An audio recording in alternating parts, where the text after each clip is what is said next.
Great. Absolutely. Greetings, Monica. Greetings. Hello. Um, I'm really excited about this conversation today because it's something that's continuously on my mind. And I think in this the state in which we're living, where there's so many, I think it's information. Really, it's just like, with all of the advancements that we've made in so many different like decades and centuries, we have access to so much information, and we have so much awareness. And I think that's such a great and amazing thing. At the same time, it's a lot to process. And I know you and I have had these conversations about, of kind of like how we process it. How do we compartmentalize it so that we are living a complete kind of life, and that we are experiencing joy as much as we are experiencing maybe some hardships or some disappointments. So I really, I guess that I would open this conversation just to ask you, you know, and maybe just throw it out. I'm Are ready. we too woke? Are we too sensitive? With all of the things that are happening and that and how we're reacting to it, what is just your overall kind of thinking about how people handle all of the adversity and challenges and turmoils that are coming up in the world? I think that sometimes we can be too sensitive, and I kind of hesitate to say that because it can be so complicated. When people feel disempowered in their own lives, being sensitive in responding, being able to respond to something on social media, right? Something that may have nothing to do with them, it's not anywhere close to them, but being able to respond can make people feel empowered sometimes. And there's, of course, we also have that distance, right? The response that you might give if somebody was standing in your face, and the response you can give on social media is very different. So I think that some people are too woke in terms of they are easily activated, angered, enraged, looking for things to respond to, and not spending that energy really self-reflective, taking care of themselves, focusing on their family. The same uh, hour that you could be spending looking for things to get angry at on social media, you could be spending that hour going for a walk. You could be spending that hour cleaning up garbage in your neighborhood, like, bringing good to the world. Hmm. So y- that's it. That is my concern, that people spend so much time and energy being angry about so many things. And there are definitely things in this world that we need to be angry about. But then what are you doing about it? Yes. Just being angry and writing negative things on posts, that's just continuing the negative energy. If you're Hmm. angry about something, then do something about it. Don't just give it words, but go out and do something good. And if it's not something good that you can do about that thing, sometimes we can't do something good about that direct thing, but go put some good energy somewhere else. That's still contributing to the good in the world. And anytime we contribute to the good in the world, we reduce the negative in the world. I love that, and I'll give you a little bit more kind of context of even why I was at like asking myself that question and wanted to kind of have this conversation with you was, this week alone there were a couple of, I mean, obviously there's the ongoing conflict, and genocide in Palestine. There's Sudan, Congo, all of these things that are happening, and you're getting consistent, updates. I mean, and the protests, right? The protests that are happening, um, on college campuses, and the responses from police on and institutions on how they're reacting to it. So there's so much happening, and and like you said, there's reason to be angered and frustrated and feeling like we have to do something. um and then so amidst all of these things, which I put up there in my own kind of value system, very very high up in things to be angry about, right? Things to react to. And then these two other bits of pieces of information came out, which was the Bumble, the dating app, and they did a whole marketing campaign, and there's like some ads around, um celibacy and saying, like being celibate isn't the answer, it isn't, kind of like tongue in cheek. And, and then I think they had a commercial where they showed a woman.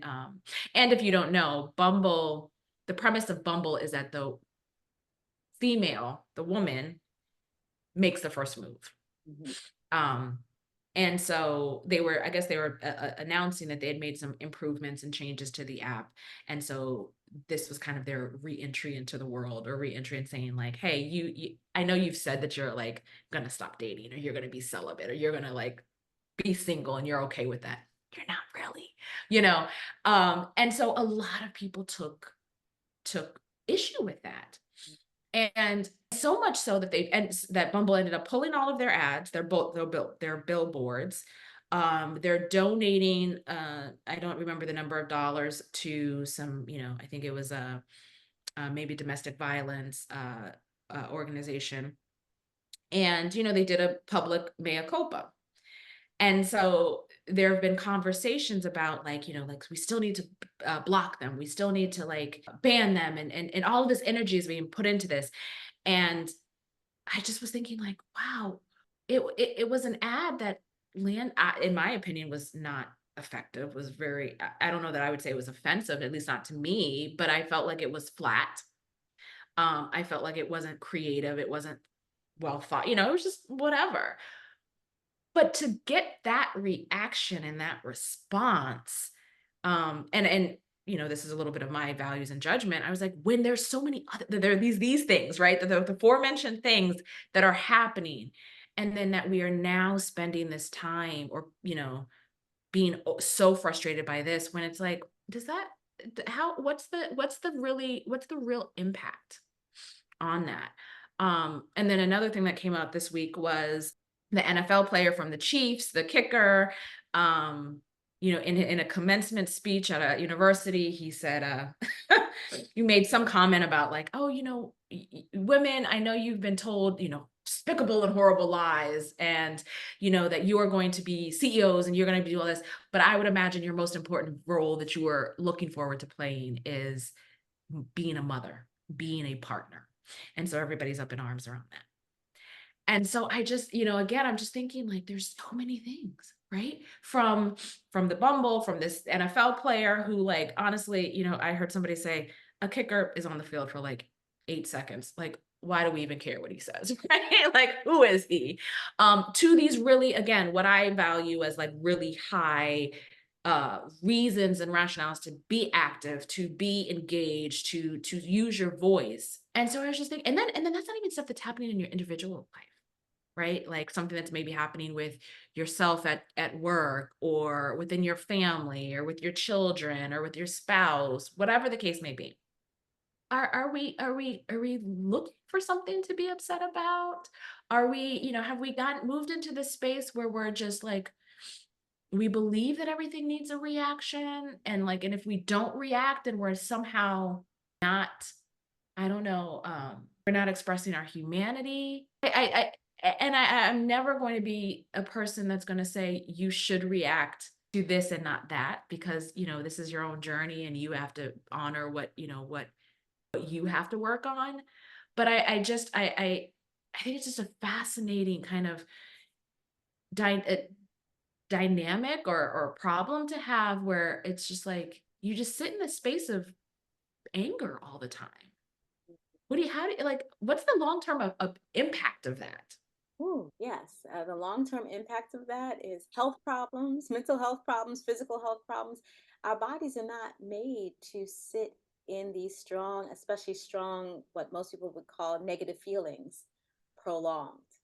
That's just not how our bodies are made, for those things to be acute, short term, get us out of danger, and then to get back to kind of more of a homeostasis. So being that angry about things for long periods of time starts to break the body down. And I think that's one of the reasons, it's not the only reason, but one of the reasons why we have so much higher rates of many diseases that are exacerbated by or caused by, stress, because this is a stress. Being really angry for a prolonged period of time is stressful to the mind and the body.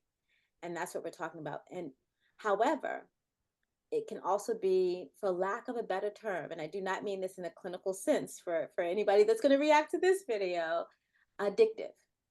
And so just that we get comfortable with experiencing certain emotions, and certain emotions are easier for us to, for some of us to experience. So, right, if you're feeling, sad about things, but society doesn't say it's okay to be sad and to be tearful, right? For many people, being angry is much more acceptable in our society.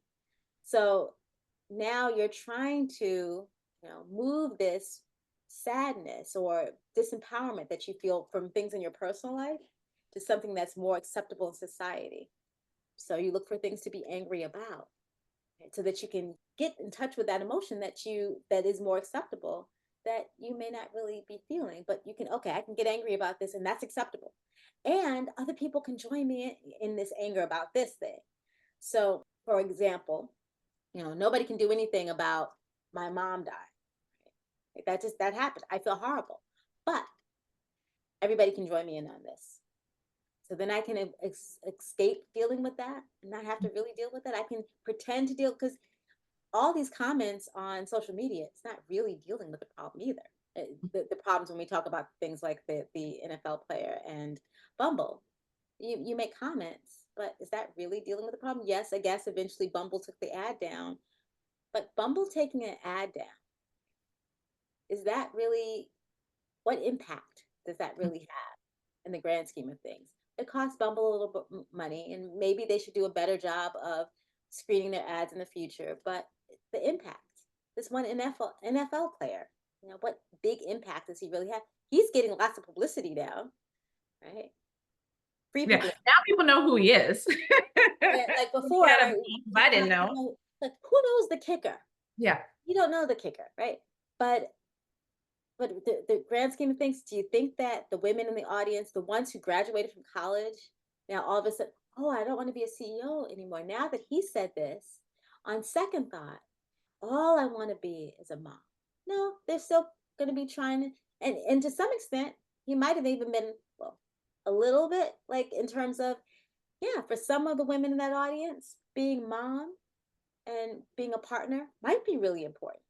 If they're in that audience and they graduated from college, being a CEO or something else is probably also really important to them. Like, but whatever they feel, his one speech is probably not really going to make that big of a difference in their lives and change their minds that much. So we're giving all these things lots of time and energy when there are other things to give time and energy to, as you said, like these things that are where people are dying, right? People are dying in these genocides. People are starving when there's food in other places. And we're not giving our time, attention, energy to that, but we're posting about somebody saying that women should be wives. Okay. Well, if his wife's okay with that, then why are we upset about it? One thing that you 2 things that you said that was really interesting is that this is it can be a way for people to demonstrate frustration or feelings that they have about something else that might be more closer to them, but may not be quote unquote acceptable, may not be, like you said, there's no solve for it. Somebody, there's a, passing in my family, I'm hurt, I'm angry, or I have, don't have a great relationship with somebody in my family, I'm hurt and I'm angry. I only have so much opportunity to kind of like express that, but I can express that same similar feeling in this environment and be rallied. And I think that's a really interesting. So it's ultimately it's like the need for community, right? The need for just to be seen and maybe to be heard, and in a safe space to express what I'm feeling, and people maybe not feeling really comfortable expressing it in this area or about this subject.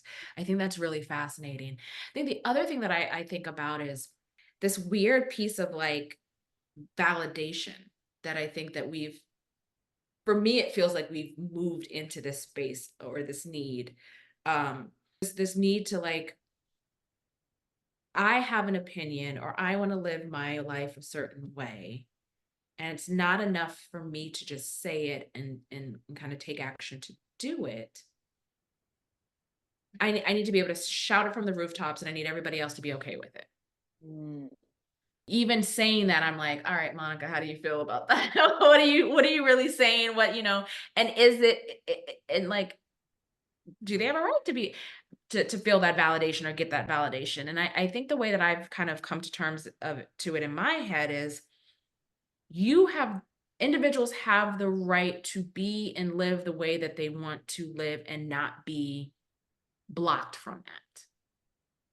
I don't know that you have the right, or I don't, not the right. I don't necessarily, for me, look for people to validate or agree with the decisions that I've made. I just need you to get out of the way while I'm doing what I need to do. right. And so I think that's the other part of why sometimes I think people, will react to the speech from the NFL player. It's because, like, how dare you not give me the space or not validate my desires to be president of the first, female president of the United States, or to be this, badass CEO, or whatever the case may be. And I think it, and maybe it's just the way that I was raised in the community that I was raised within. But it's like you said, who cares? Who is he? Right? What impact does he have? So I just think it's a really fascinating thing about where and how we put our time and our attention. And then does that end up taking away from, you know, like you said, you're putting these comments on maybe like a social media post, or you're like coming to, for the teams, or you're doing all these types of protests for this, in this example, for this person specifically, this NFL player. But then what are you doing about the women, the girls, right? Maybe the girls in your community and your, social atmosphere, to help them not hear that Yeah. and internalize what he's saying. Which is where you'd be more impactful, but it also takes more work, right? It's a little easier to create a post and be angry in a post. It takes more work to volunteer for the Girl Scouts and Mm, really help girls understand that you have the option to do either, and either should be okay. Any woman that says what's really important to me is being a wife and being a mom, and that's where I want to put my energy, and I don't want to be a CEO. I don't even want to go to college. I want to focus on being the best wife and best mom that I can be, has the right to do that. Just like any woman that says, I don't want to have children, I just want to be a CEO and focus on business, has we should all have these choices and be okay with these choices without having to have other people tell us what works for us and not work doesn't work for us. I think though that part of the problem is people don't feel empowered. Right. So we're looking for validation. And some of this may be a human thing, that we are social animals. Right. So some of it might be the wiring in our heads in terms of us being social animals and kind of needing some of that validation from outside.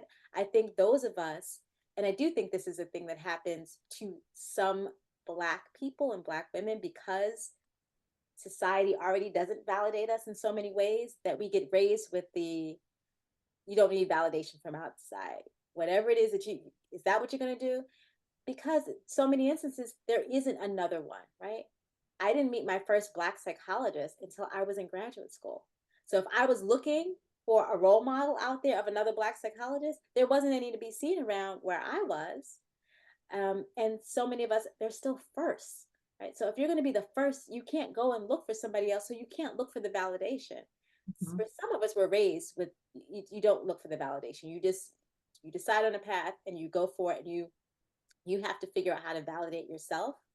But I'm not quite sure that's how our brains are wired. I do think our mhm, brains are wired as communal, humans being communal animals, to look for a certain amount of validation from outside. And therefore, that is part of the reason why social media is an easy place. And but the thing is, you can find validation, whatever it is you're into, you can find somebody that's into it in social media. mhm, Where are you really putting your energy, and how much energy are you willing to put behind your words? For every person who says, that what the NFL player said was wrong, and post something, are they also willing to volunteer even an hour? The same amount of time it took you to write the post, are you willing to spend that amount of time speaking to a girl to make sure that she understands that she has choices and that whatever choice she makes is okay? And that's the thing. I think many of us it take the easier road maybe and just, post something, but then don't figure out how to do good based on our beliefs, whatever that good is. This is Mhm. also easy for him to stand up there and say that, right? But is he also doing other works to, for his beliefs, whatever his beliefs are, what is he doing, to support his beliefs? I again, I love what you just said because it is so true. It's like we have, as humans, kind of backed ourselves into this corner of cancel culture, get that person, silence that company, silence whatever the case may be, and not. I'm trying to think about how do I want to explain this because I think that like part of the frustration and the anger around Bumble and the NFL player, um, is that like, oh my gosh, they have main stage moments, right? They have people who are thousands, millions of people who are looking up and are hearing this message or seeing this message, and they have this reach, right? And so it's like, and one of the things with the Bumble ad, they were saying it's, you know, judgmental, it's discriminatory for people who have chosen to be celibate for, it with great intention or with real thought and said, this is the life that I want to live. For those that are celibate due to trauma, those that are asexual and, have chosen a life of celibacy because that is who they are, and so they're feeling like you are now giving this false narrative or this discriminatory or unfavorable look, and so like that's what they're fighting against. They're not necessarily fighting against like this one ad, but like the message that comes out from it. And Mhm. I think that like the way that you're talking about it is like, you know and even when I say like, are we looking for that validation? I think it is sometimes for more. It can be more, right? They're worried about what's the downstream impact from what's being said and how it's going to come out. But I think what you're that point that you're making of, yes, this one person or this one organization said it, and it could potentially have long reach. But also, you as an individual can have some reach. And so, rather than trying to put all of the attention into silencing this one entity that spoke whatever, said something foolish. Mhm. Think about, and then this is the reason why I do the work that I do is like I love to take that moment and then have a conversation about it. Right? Take this moment and say, why do you think that they would say that? This NFL player, his mother was like, I don't remember, but she's like highly educated. I can't remember exactly what her role is, but highly educated and was not a stay-at-home mom and was, out doing amazing things, I think, in like science. Um, like I wonder, let's have a conversation about how he got there. Why does he think this? And what does this mean to you? As opposed to just saying, be quiet. Right? Because again, I think, like you're saying, we are a community of people who have different opinions and have different experiences. So we're going to see things differently. And I don't think that we're ever going to get to a place where we're all marching in the same direction. And I think honestly, if we were, that'd be very scary. Right? If there was no dissent or no kind of conversation or diversity of thought, Mhm. that would be equally dangerous, right? We're swinging the pendulum a little bit too far the other direction. Yeah. But how do we take these moments and not be uh, sensitive to the point where we're almost paralyzed or too focused on this one situation, but rather than saying like, I'm gonna go talk to my daughters and to my sons, right? Exactly. I'm going to talk to the people in my circle and say, what do you think about that? So for my daughters, hey, if your goal, and listen, I know someone who is an amazing woman who has said, that is all I wanted to be in life is I want to be a mother and I wanted to be a wife. Yes. And she is doing an amazing job at both of those roles. Yay. And she should not be judged for that, No. right? And so the conversation should be, what do you want to be? As you know, where do you see your life going? What are you focused? You want to be an astronaut, you want to be a doctor, you want to be, the garbage person, like that is what you want to do. Be the best that you can be in that role, whether you are a girl, a boy, non-binary, whatever the case may be. And teaching each of these groups not to judge the next person.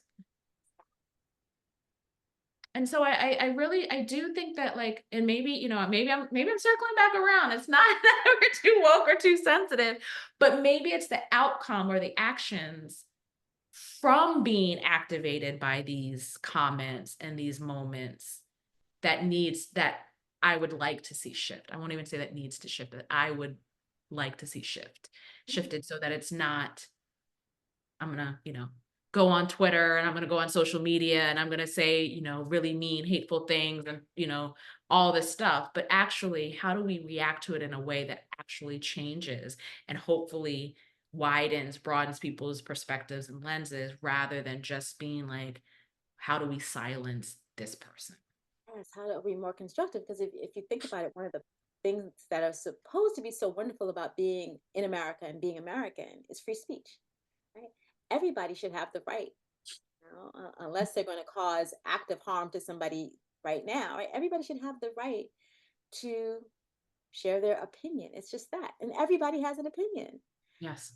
I think if we can figure out more constructive things to do with it, right? That Mhm. seeing that NFL players' comments as an opportunity to discuss motherhood, because the reality is, having done both, that I haven't been a CEO, but oh, I guess kind of I am as a even as having a private practice for so many years, being Absolutely. a working mom is hard. It is hard to really do a great job at both full-time jobs. It is hard. So let's have that conversation and let's use what he said as an opportunity to have that conversation more about, okay, but if you want to do this, how is it that the United States can do a better job of supporting moms Mhm. so that we can work because we're needed in the workforce and so that we can be really good moms because children need their parents to be present, right? So that is, I think, the power in this is, as you said, I like to see the shift so that we don't just, and I'm not saying that, free speech, then you have the right to comment on Twitter too, Absolutely. but let's not stop there. Yes. Let's put energy behind our thoughts and our words and do something about it. Have those conversations, support organizations, do something with that, and not just get mad. And I have to say, with the Twitter thing, I get it. They're a dating app, so they're looking for campaigns that's going to support dating. Yes. And Oh, yeah, Bumble. Mhm. Bumble, yes, I said Huh. Twitter. Sorry, Bumble. And so monogamy. Not that you can't be monogamous and date, but just like I understand why they would go there. I understand why people would be a little upset, but in the grand scheme of things, the intention also, let's look at the intention from Bumble was not to harass people who choose to be I said monogamous and that's not what I meant either. Celibate, yes. Oh, it didn't even start with the same letter. Hilarious. To not harass people that are choosing to be celibate, they're trying to offer like this trying to be cheeky about offering this option to like this is what you really want. And the reality is, if you have decided that celibacy is what you really want, Bumble putting out an ad saying no, what you really want is to be out there dating, it's not going to change your mind. To your point, there are people who are saying, I don't want this. I do want to be in a relationship. I don't want to be celibate. I don't want to do these things. So it's almost, I just felt like, are we over indexing in our reaction to the fact that they mention the word celibacy and that there are people who have chosen or maybe have been forced into this space of being celibate, that yes, you have a right to exist and to express your thoughts, your feelings, and how what all of those things. But there are those people who want to be a stay-at-home mom. There are those people who are like, I do not want to be single. I do not want to live this life alone. Hey, And so how do we again, like how do we create this space? And I love that part about intention. Like did again, in my opinion, it landed flat. I did not think it was very humorous. But it was also one of those things that I probably have kept scrolling through, or if I'd seen the ad, I've been like, "What is that?" Maybe called, Dr. Ajua and said, "Did you see this? Like, it's not crazy. What do you think about that?" And then opening up the conversation. And I think we're talking a lot about the conversation and like how do you bring it back to your kind of your immediate circle.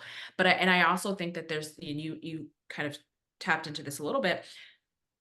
Are there systemic things that this is going to impact, or are there things that we need to put into place? So, for example, working moms, or moms working outside of the house is hard work.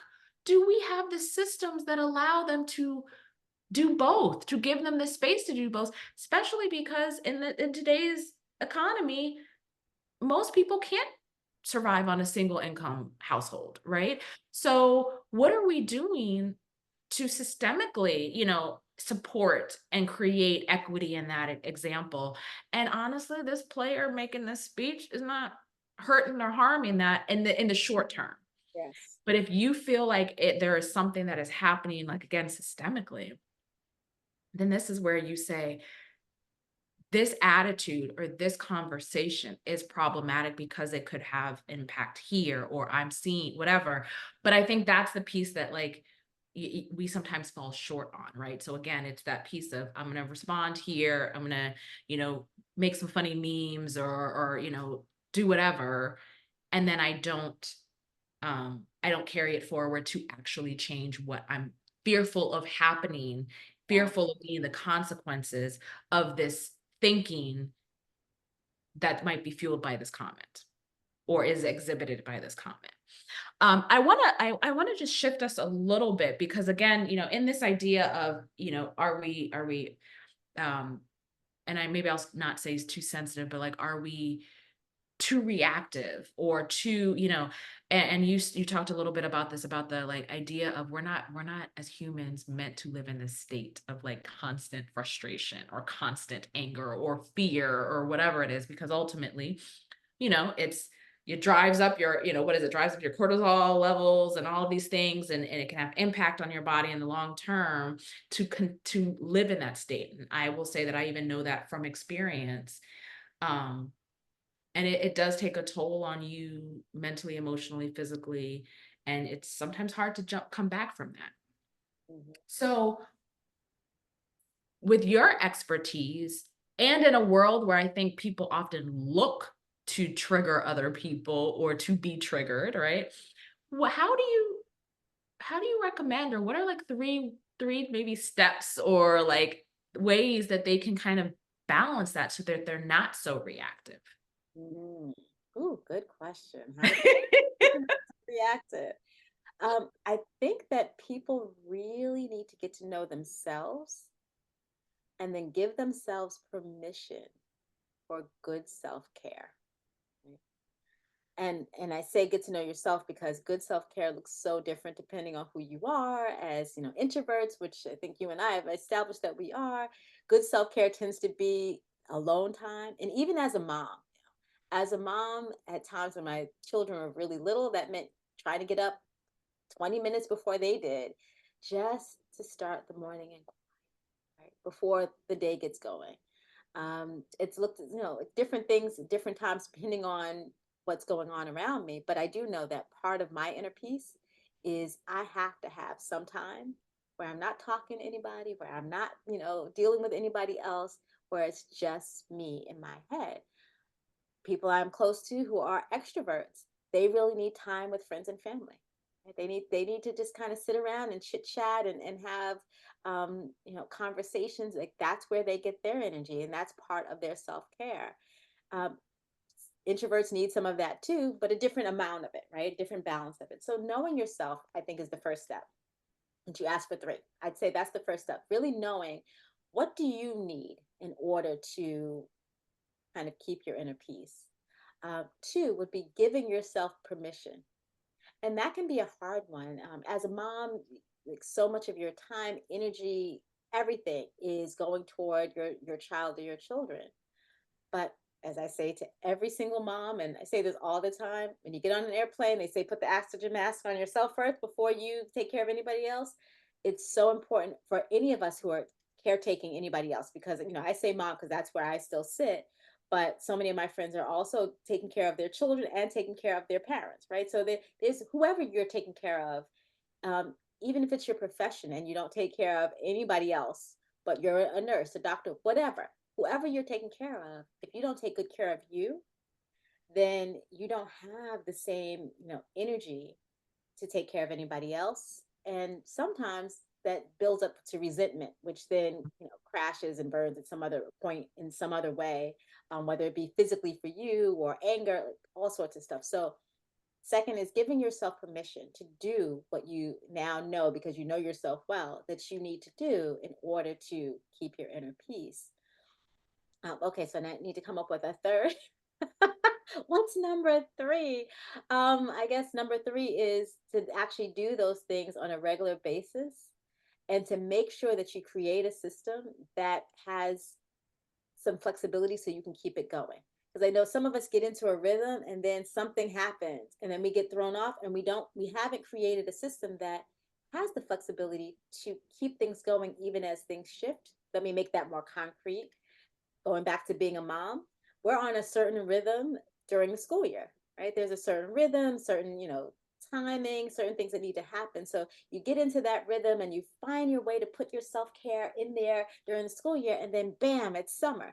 Different rhythm altogether, or it's a holiday, right? Where you're off for a week or two, different rhythm altogether. Do you let your self care go? No, that like to really make sure that you create a system where whatever these things are, you're able to shift them as you need to, during those different time periods, and that you have things that you do because there can be, emergency. Somebody's in the hospital now, so okay, I go for a walk every morning 8 o'clock. Can't do that because somebody's hospitalized. Then what I've done, and I've had that happen, I walk up and down the stairs in the hospital. So even if you Mm. take 5 minutes, like normally you spend an hour walking before your day gets started, you can't do that because now there's an emergency. Give yourself permission to take a 5-minute break and then go walk up and down the stairs in the hospital and walk the corridors, because the walking is what you need. Right? Try to find some way to still get it in, but you have to think about this stuff ahead of time. It's so hard in the midst of an emergency to come up with it. So a lot of what I do is help people kind of understand themselves better, give themselves permission for self-care, and then create these systems so that when the heat is on, when things are challenging, that they don't let go of taking care of themselves as they're taking care of others, so that they can kind of keep that going, because we do a much better job of taking care of everybody else if we're whole. And if we fall apart, right, the world still keeps going, but especially when we're talking about moms, the world doesn't keep going quite the same way when mom is down and out. So it's really much better when mom is healthy and happy. Everybody else is happier and healthier. So Love it. yeah, I what I'm hearing is one is like having flexibility and having like a plan A, B, C, D, E kind of thing, and being able to like to shift a little bit as things come up. I would like to add a fourth one if I please, can. please do. It would be minimize exposure. Yes, that fits perfectly for this, especially what we're talking about right now. Yes, yes. Minimize exposure. And that can be, you know, news outlets that can where you can, right? Sometimes the triggers, if you will, you can't maybe minimize them as much because maybe it's your work environment, maybe it's your boss, maybe it's, whatever the case may be. But, if but there even in that situation, there's ways to kind of minimize maybe not their presence, but you can maybe minimize or finesse kind of like how you do that interaction, right? Is it more over email, or is it over phone, or is it Zoom, or whatever the case may be. I definitely, and I think we both talked about this, is, you know, limiting the time that your access or the amount of information that you're taking in from news sources, social media, um, I know there's this thing that I tend to look at comments because I'm so fascinated by the way that people react to things. Yeah, And so even in that space, I have to kind of check myself and be like, don't read those comments. No, just like don't do it because that is going to charge you in a way and you're just going to be like, I can't believe it. I don't, and that's not, it's not definitely. productive. It doesn't do anything for the problem or the situation. And when I shut it off, I'm carrying that with me. So I definitely think finding ways to, with all the things that you said, knowing who you are, knowing how you're going to respond to things, knowing what gets you charged or gets you into this reactive state, and then having a plan of how do you minimize your exposure to that information or to that trigger or to that person, um, so that you're just not kind of unknowingly or unwittingly, unexpectedly pushed into this space where you feel like you have to respond or react or I love do that. something. I love the minimizing, which I think is really important. And I want to, I guess, double down on you saying that what you describe is what I would describe as mitigating. Like Mhm, in the situations, in the places where you can't minimize as easily, like, communication with your boss. But if you can mitigate that, trying to mitigate, and sometimes we need help to figure that out, but mitigating things. And then I would add, in terms of minimizing, also choosing your sources carefully, your sources of information. If instead of network news, NPR, right? You're still going to get the stories, but you're going to get a more balanced um, mhm, edition of the story than just the if it bleeds, it leads. If you really feel like you need to get news, maybe one of those news stations where you're getting the audio for 20 minutes, right? So that you're kind of getting all the headlines, but you're not getting the visuals. When you watch network news, you also get the hit with the visuals, and you have no control over that. If you read the mhm, newspaper, you can skim the headlines, you can skim, but you don't have to take in more than you want to take in. If you're sitting mhm, down watching network news, you're taking in every image, every word that they throw at you, and you have very little control over mitigating that. If you read a newspaper, if you read an article, even if you're reading online, you have a little more control over how much of it you take in. You can decide, okay, that feels like enough. Let me stop now. I find myself getting, activated. Let me stop now. I don't have to read all the comments. Let me stop now. It's so much harder to do that when you're watching network news. So really also choosing your sources wisely and paying attention to the experience you feel from these sources. What does that do to you? Is this helping? Is it hindering? And sometimes choosing when. mhm. That I find I cannot start my day with Yes. anything that, like, I don't want to hear negativity at the beginning of my day. I want to start the day positive, maybe somewhere in the middle of the day. I also don't want to end the day necessarily with any of that negativity either. So if something's got to come, let me have it in the middle of the day where I have some time to process it and deal with it. But I don't want to start my day with that stuff. So choosing also when you kind of let that stuff in can make a difference in terms of how you are able to keep your inner peace. Love that. I love that. And I think that the last thing that I'll say before we wrap up is I think it's the giving yourself permission to experience the joy or to put the phone down or to put the news down. I think that we are in a time in a society where if you aren't 100% aware of what's going on or you're not 100% reacting to what's happening, you are somehow not a good person. You are somehow um shirking your responsibilities. And I think that can come with a lot of guilt.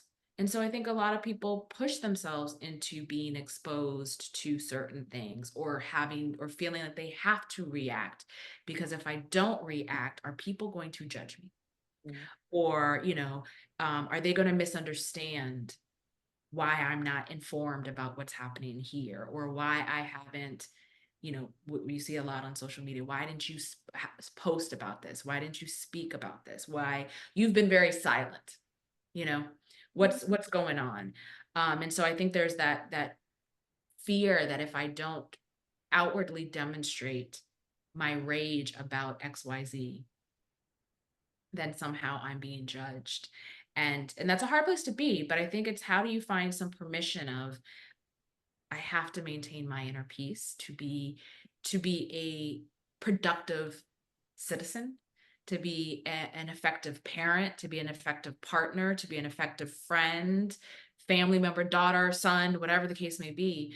I have to be well balanced and I deserve to be well balanced.